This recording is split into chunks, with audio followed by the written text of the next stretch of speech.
Hello and welcome to the show. I am Puneet Wadhwa, and today we have with us Dr. Mark Mobius, founder Mobius Capital Partners LLP, with us. Hello, Mark, and welcome to the show. Hi, how are you? Let me start by asking you regarding the hottest topic being discussed amongst investors in India, the stock rout in Adani Group stocks since January end, and their comeback of sorts in the last few sessions. What is your interpretation of the developments? Well, of course, the whole situation in India is still very, very positive from my point of view, and you're going to see these slight corrections in the market as a result of various factors. But I think these are not significant. I think this will not really deviate from the general trend of the market, which is going to be up in the next few years. Okay. You talked to a number of investors, Mark.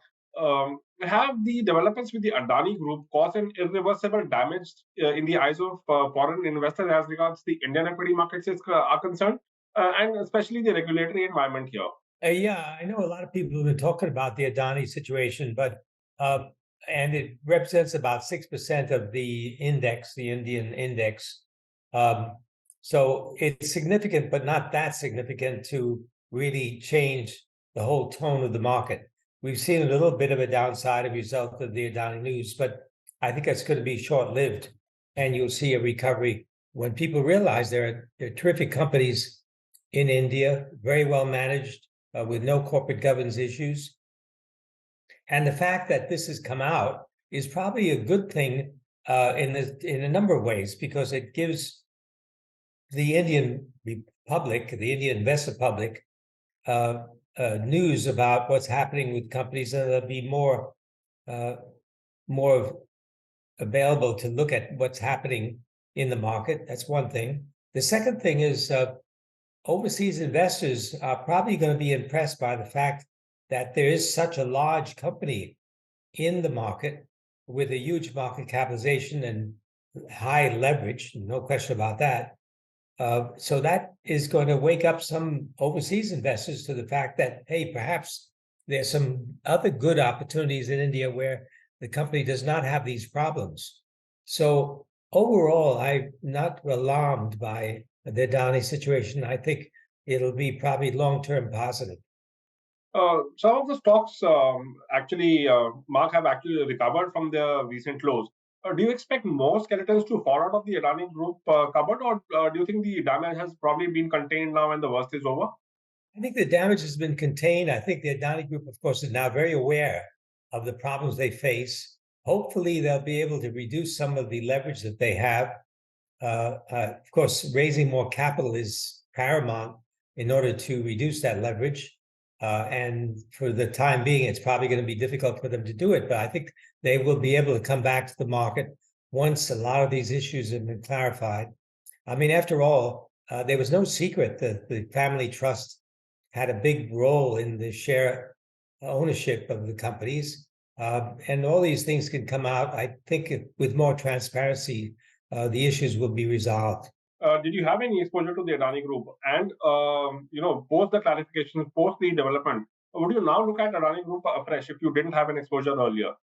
No, we didn't have any exposure, and we didn't have exposure because of the leverage.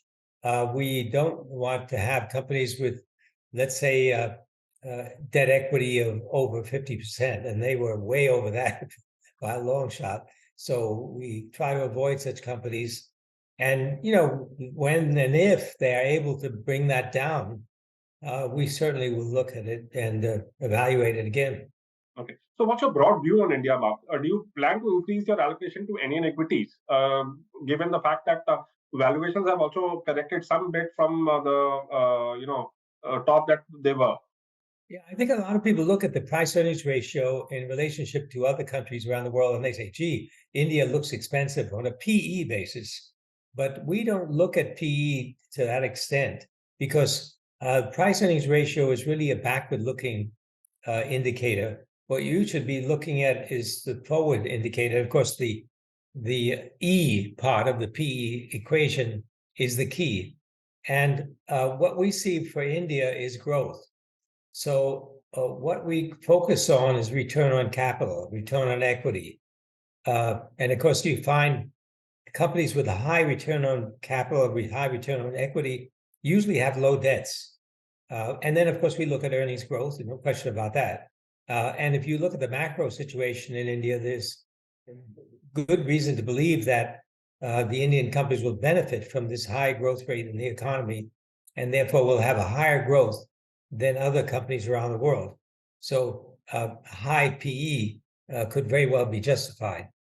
In terms of earnings growth, what kind of growth do you project for the corporate India for FY24? I think for the good companies, you'll see probably 20% growth.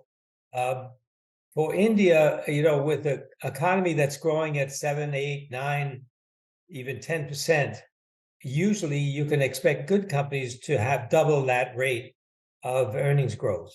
So that's the reason why I think many of these companies, good return on capital, good pricing power, they'll have earnings growth of 20% or more. Okay. The Reserve Bank of India hiked interest rates by 25 basis points on Wednesday, but remains worried that the core inflation may remain sticky. What's your view here? By when do you expect the Reserve Bank of India to pause its interest rate hiking cycle? I don't think they will pause if the CPI, if the inflation rate goes up. But generally speaking, they've been quite reticent to be too aggressive, and they've been quite wise in the way they've done things. I think they've been much more circumspect when it comes to raising interest rates.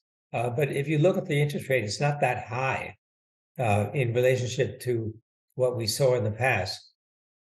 And so, and of course, if you factor in the growth of the economy, then I think even if they raise the rates, the economy can handle it. So what are your return expectations from the Indian equity markets over the next 1 year? And what are the reasons for your belief? I think, it's impossible to predict in 1 year period what the market is going to do, but I will say that it will do quite well in relationship to other markets around the world, and it will reflect the growth of the Indian economy. Which other equity markets appear as an attractive investment bet, let's say from a 2-year, 3-year horizon besides India?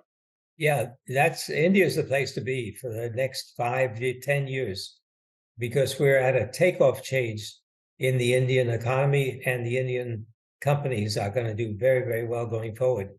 And the most important factor, I think, involves technology, because as you know, India has surpassed most countries in terms of software development, software exports, etc. Now they're going to embark on manufacturing of technological products. And you're going to see semiconductors being produced in India. And a lot of people don't believe that will happen, but I sincerely believe this will definitely happen.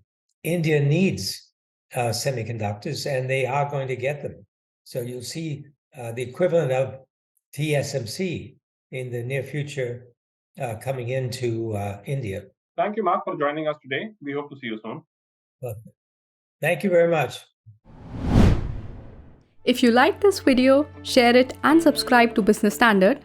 For more news, views and insights, log on to www.business-standard.com. Do also follow us on YouTube, Twitter, Facebook, Instagram, Telegram and LinkedIn.